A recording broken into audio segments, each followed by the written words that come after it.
Environment and forest పెడుతున్న నిబంధనల ప్రకారము మీరు వేరియస్ సీజన్స్లో కిందికి నీళ్లు విడుదల చేసినప్పుడు మీరు అనుకున్న 160 టీఎంసీలు అక్కడ ఉండవు, ప్రత్యామ్నాయం చూసుకోండి. This the first letter. Then the second letter, అది ఫిబ్రవరిలో వచ్చింది.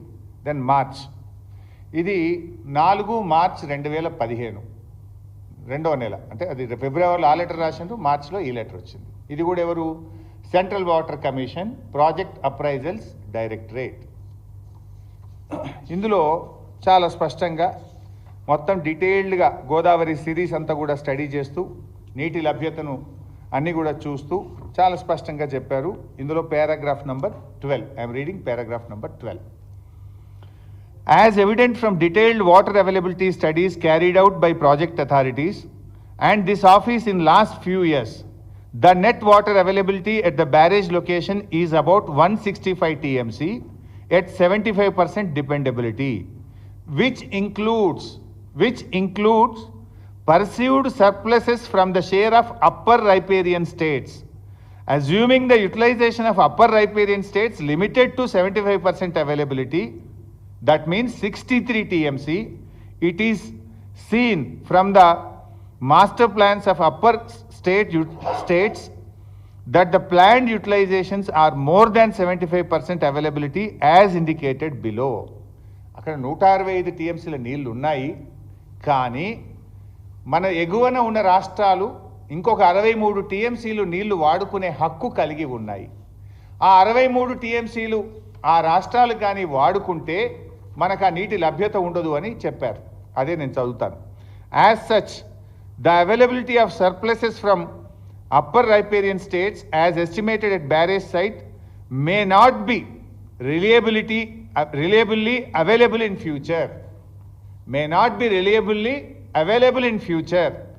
The projects are advised to review the quantum of divertible flows from Pranahita barrage site, considering the overall availability at the location, requirement of environment flows, capacity of pumping, storage of barrage, en route and command area storages.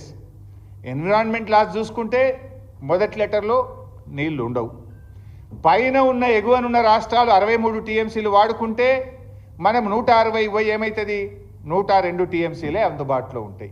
అంటే నీళ్లు లేవు అని 2 సార్లు మీరు ప్రత్యామ్నాయం ఆలోచించుకోండి, చూసుకోండి అని ఇది కేంద్ర ప్రభుత్వం రాసిన central water commission, the highest authority of our country, వాళ్ళు రాసిన ఉత్తరాలు. సో అప్పటిదాకా 8 నెలలు మేము ప్రయత్నం చేస్తూనే ఉన్నాం. కానీ 8 నెలల్లో అటు మహారాష్ట్ర ఒప్పుకోకపోవడం, మహారాష్ట్ర ససేమిరా అనడం, ఇటు కేంద్ర ప్రభుత్వం నీళ్లు లేవు అన్న తర్వాత ఏం చేయాలి? తెచ్చుకున్న తెలంగాణలో గోదావరిలో మన హక్కులను వాడుకుందామా? నీళ్లు లేని చోట కాంగ్రెస్ చేసిన తప్పిదాన్ని మేము కొనసాగించి ఈ రాష్ట్రకు శాశ్వతంగా నష్టం చేయాలనా? ఈ రాష్ట్ర పోరాటాల నుంచి, ప్రాణ త్యాగాల నుంచి తెచ్చుకున్న తెలంగాణ నీళ్ల కోసం. నీళ్లు లేని చోట కాంగ్రెస్ ప్రతిపాదిస్తే నీళ్లు ఉన్న చోటకు ప్రాజెక్టును మార్చి 160 కాదు 280 టీఎంసీలు ఉన్న మేడిగడ్డకు మనం మార్చాం. మేడిగడ్డ బ్యారేజ్ దగ్గర 280 టీఎంసీల నీళ్లున్నాయి, మీరు వాడుకోవచ్చని సెంట్రల్ వాటర్ కమిషన్ మనకు అనుమతి ఇచ్చింది.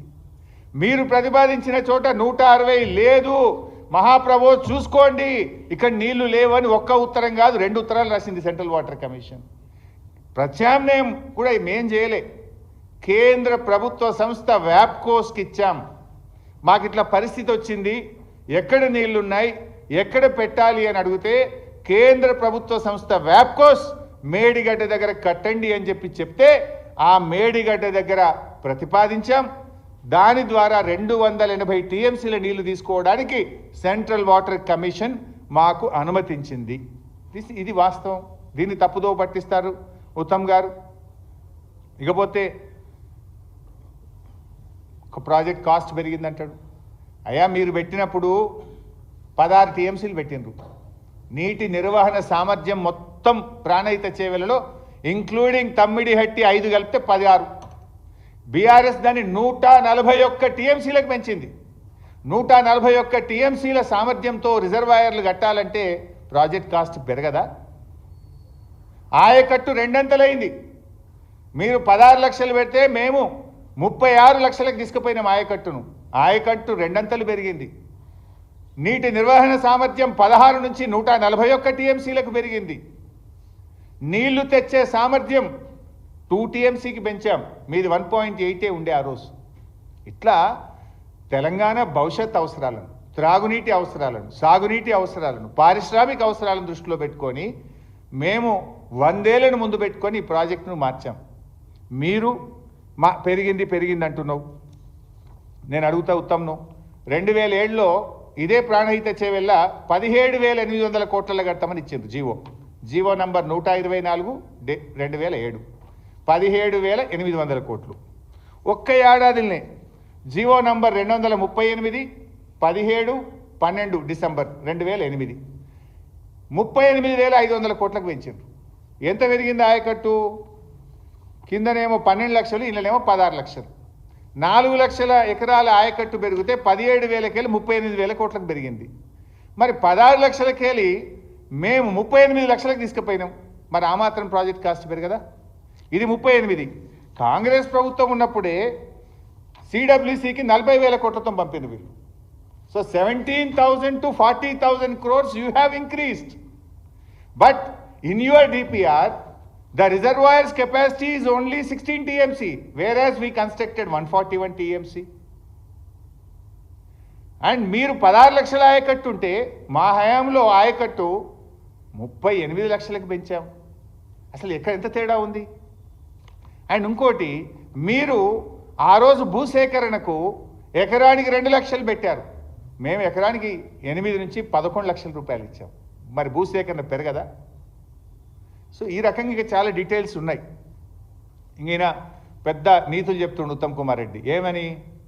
అరే డిపిఆర్ లేనే లేదా, డిపిఆర్ ఏదో 4 నెలలనే తయారు చేసిండ్రు, డిపిఆర్ ఇయ్యకముందే పని స్టార్ట్ చేసిండ్రు అని మాట్లాడుతుండు. I want to ask mister Uttam Kumar Reddy, నువ్వు ఇరిగేషన్ మినిస్టర్గా కడుతున్న కొడంగల్ నారాయణపేట లిఫ్ట్కు ఇవ్వాలన్న డిపిఆర్ ఉందా? You are the irrigation minister of the state today.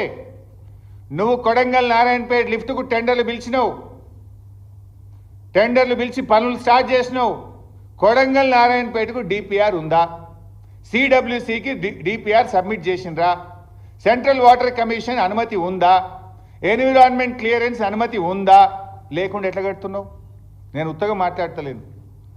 ఇది సమాచార హక్కు చట్టం కింద మహబూబ్ నగర్ చీఫ్ ఇంజనీర్కు నేను పెట్టిన లెటర్, దాని answer.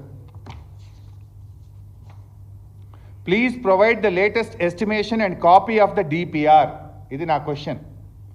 Due to change in scope of work, DPR is under preparation. డిపిఆర్ఏ లేకుండా టెండర్లు పిలిచినావు, డిపిఆర్ తయారు చేయకుండానే నువ్వు పని స్టార్ట్ చేసినావు.